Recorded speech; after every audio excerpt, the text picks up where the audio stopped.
and welcome back to the Tapped In Podcast. I'm your host, Bailey, and in today's episode, we're doing something a little fun, a little more goofy, a little more loosey-goosey.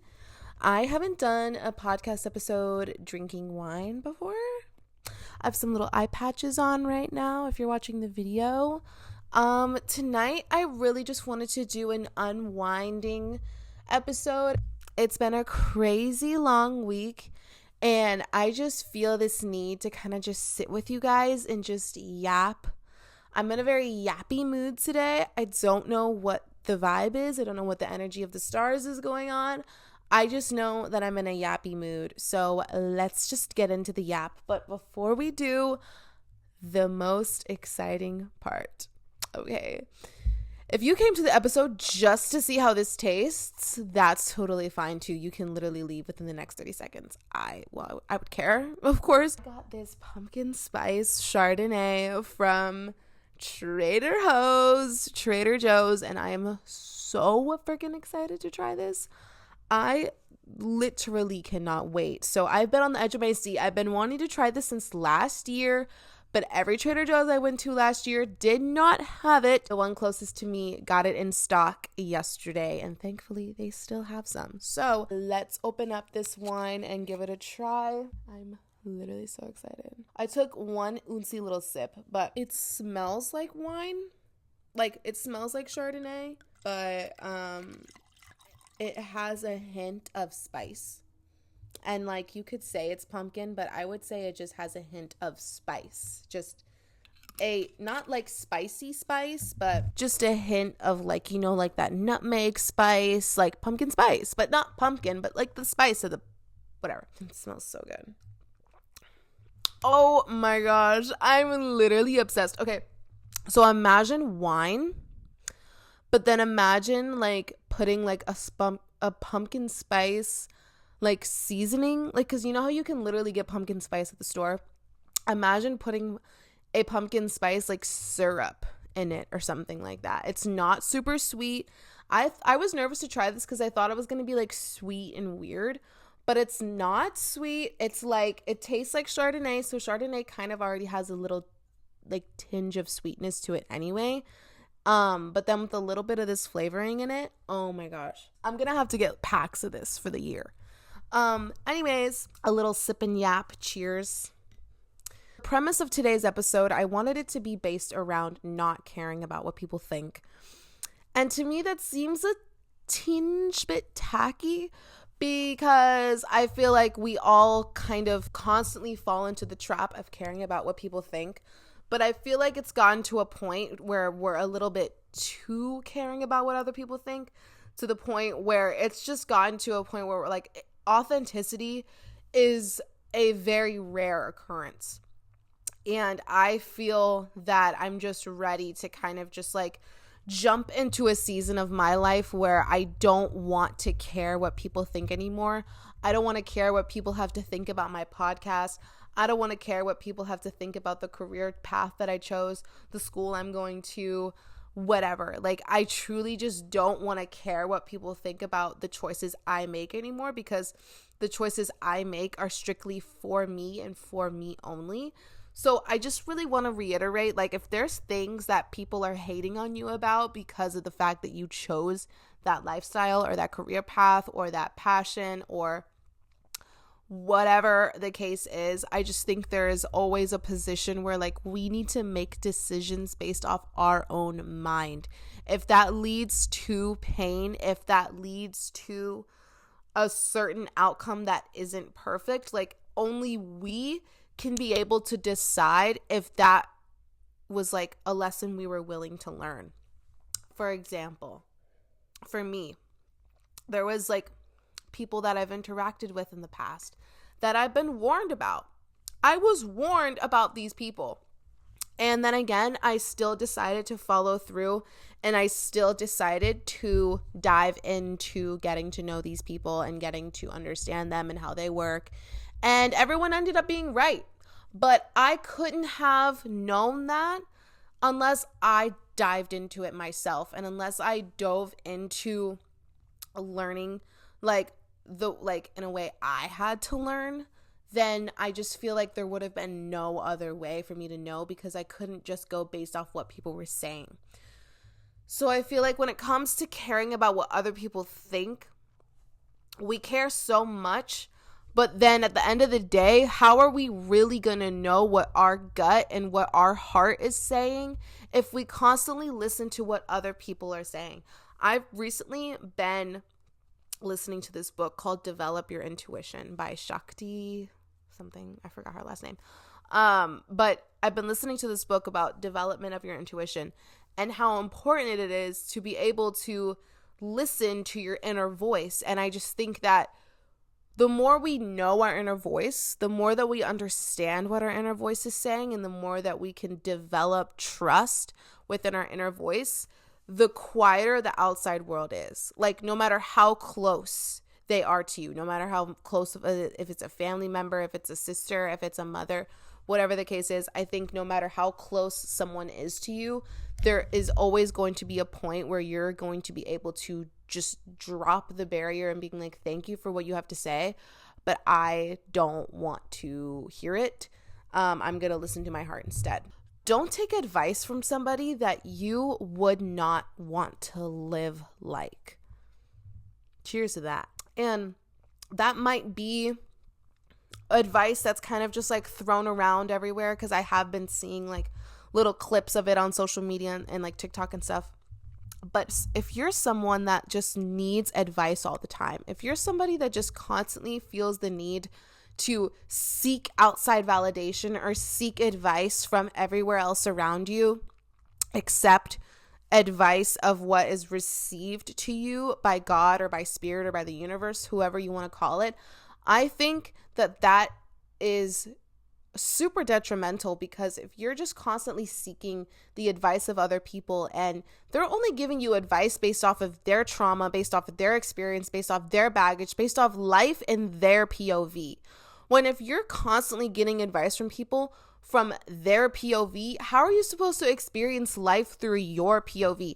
How are you supposed to be able to actually give advice to someone in the future if you're just constantly given advice and not knowing, like, well, I don't know how I would have felt about this if I didn't hear about it from this person, or I wouldn't have been able to experience that person because I got advice from this person and they told me not to do it, or whatever the case is, you know what I'm saying? So I think that it's very, very important to just remember, like, even if you're in a work environment, like for me, I work in a restaurant industry, and there's just a lot of people that I would not take advice from. Like, there's just so many people where their position in life is exactly like not where I want to be.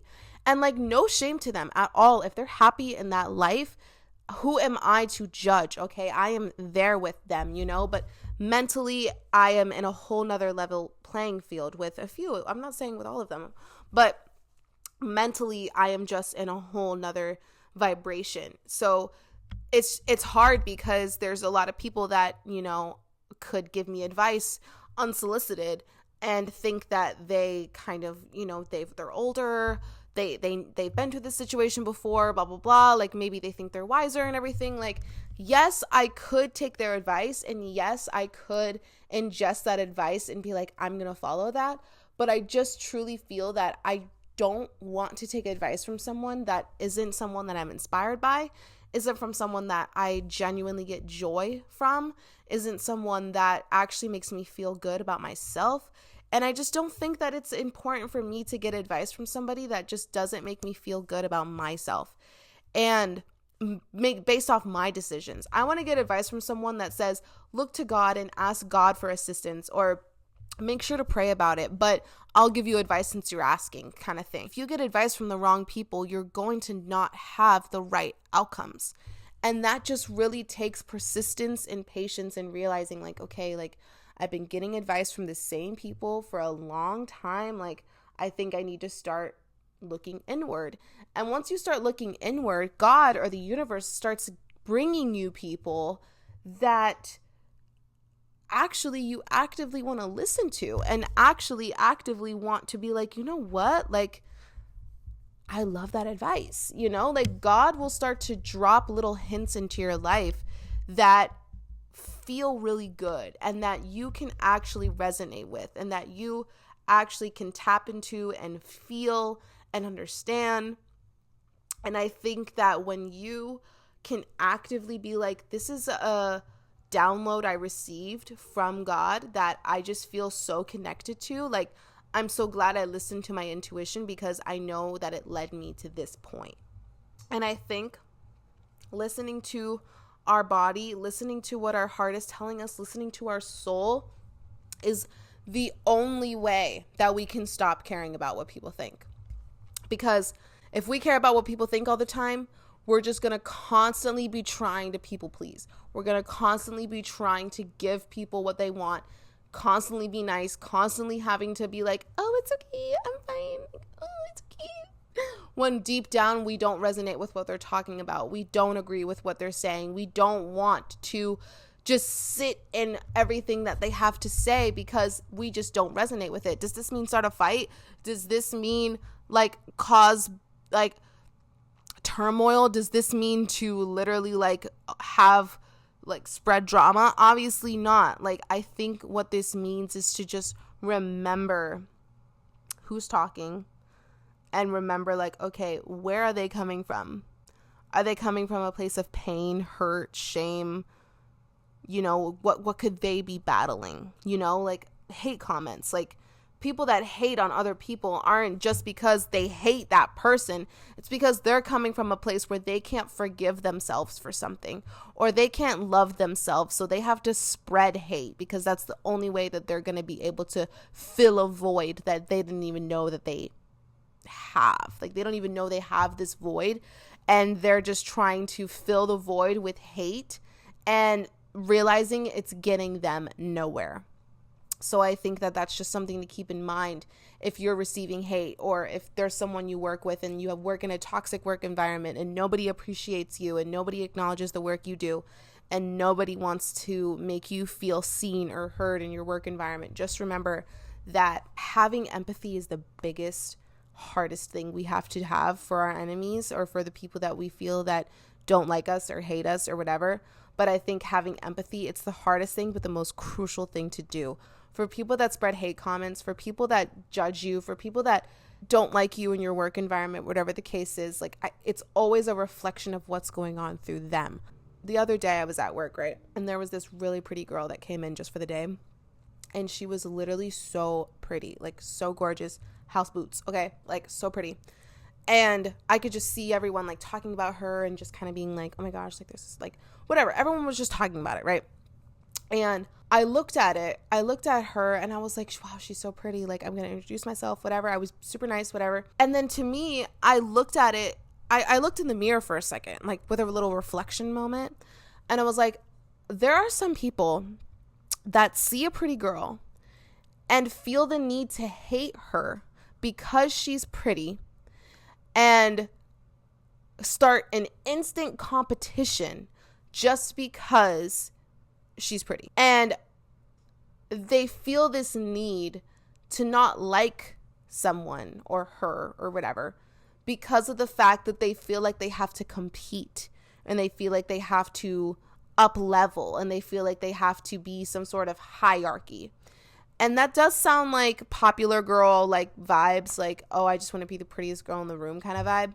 But I just looked at it and I was just like, damn, like some people really look at people with just beautiful energy, high energy, exuberant energy, magnetic, vibrational, just like positive people. Some people look at that and despise it so much because they cannot seem to understand why someone is acting like that, or they can't seem to understand why someone is so pretty, or they can't seem to comprehend that they have something so internally wrong that they have to outwardly judge or outwardly discriminate or outwardly put other people down or compete or compare just so that they make themselves feel better.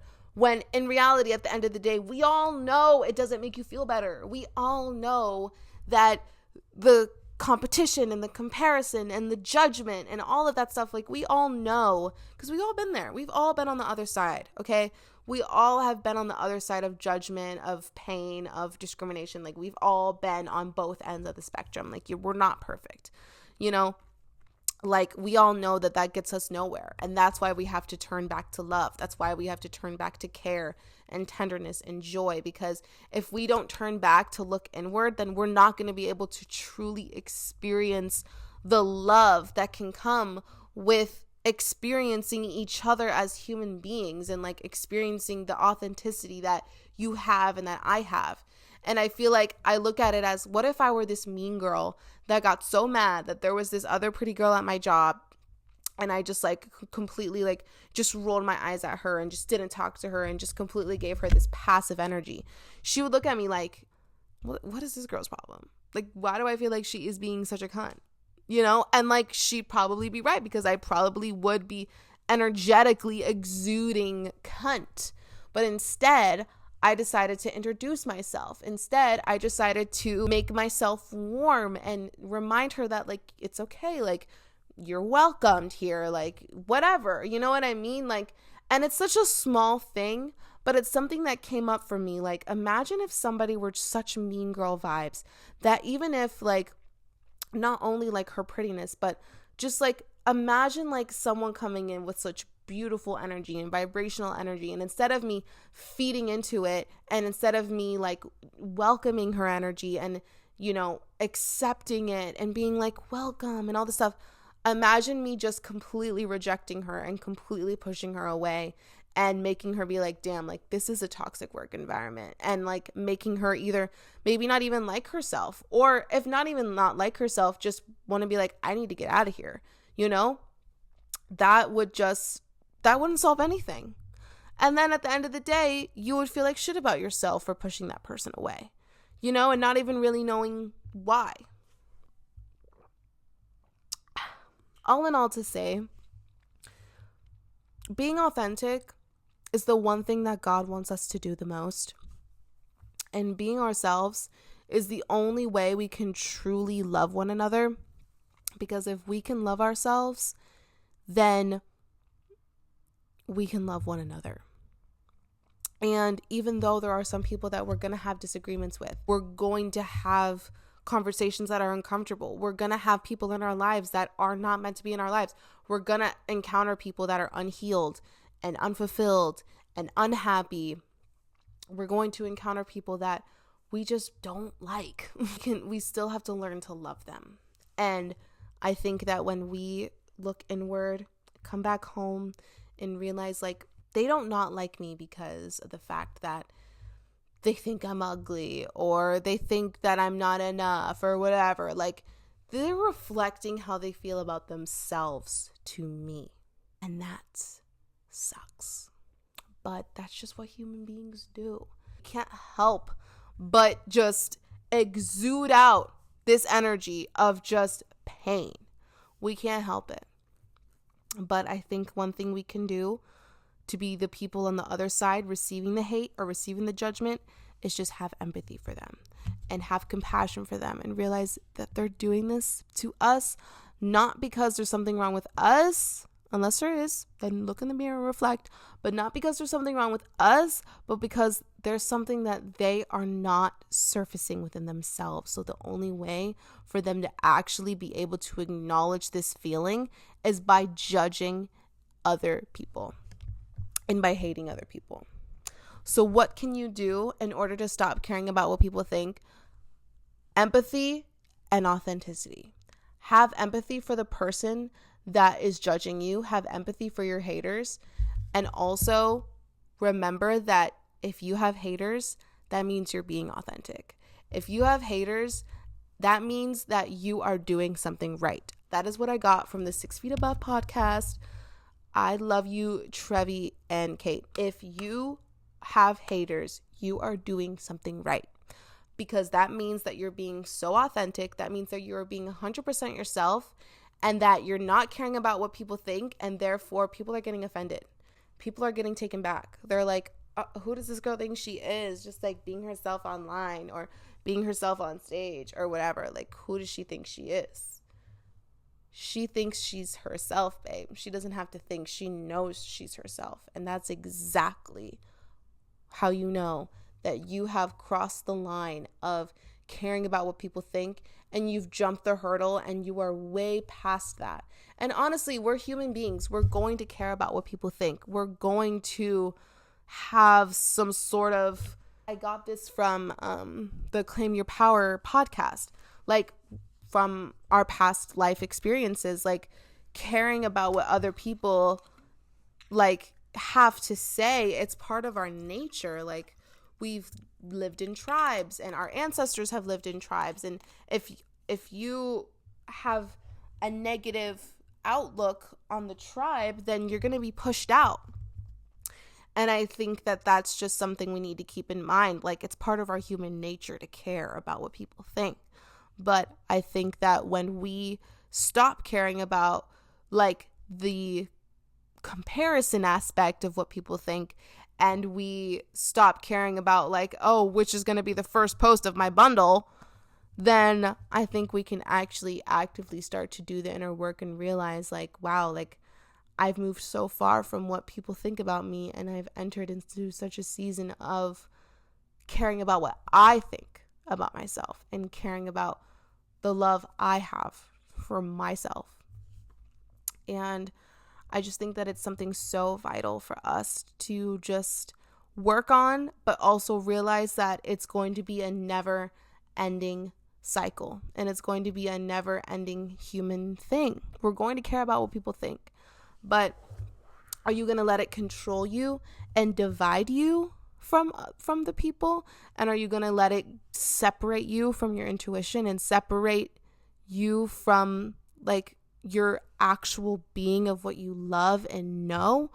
Or are you going to let it like not fester and just be like, you know what, like who cares about what other people think about my creative endeavors? I care about my creative endeavors, so therefore I'm going to promote it. I'm going to post it. I'm going to actively show how much I care about my body and my health and my creativity. So I'm just going to exude it out because that's what I'm supposed to do. And I think when we're able to realize the difference, that's how we know that we've come a long, long way. Thank you guys so much for listening to the Tapped In podcast. I really hope that at least one person got something from this episode. And if you did, make sure to leave a comment in the description or in the comment section below. Rate my podcast 5 stars. And please subscribe if you're watching on YouTube, and subscribe to my podcast on Spotify and the link in the description. Thank you guys so much for listening, and I really hope that I was able to help at least somebody be able to understand that your authenticity matters, and caring about what other people think is the last thing that we need to do on our authenticity journey. So thank you so much for tapping into the Tapped In podcast, and I'll see you guys in my next episode. And buy the pumpkin spice wine. So good. Bye guys.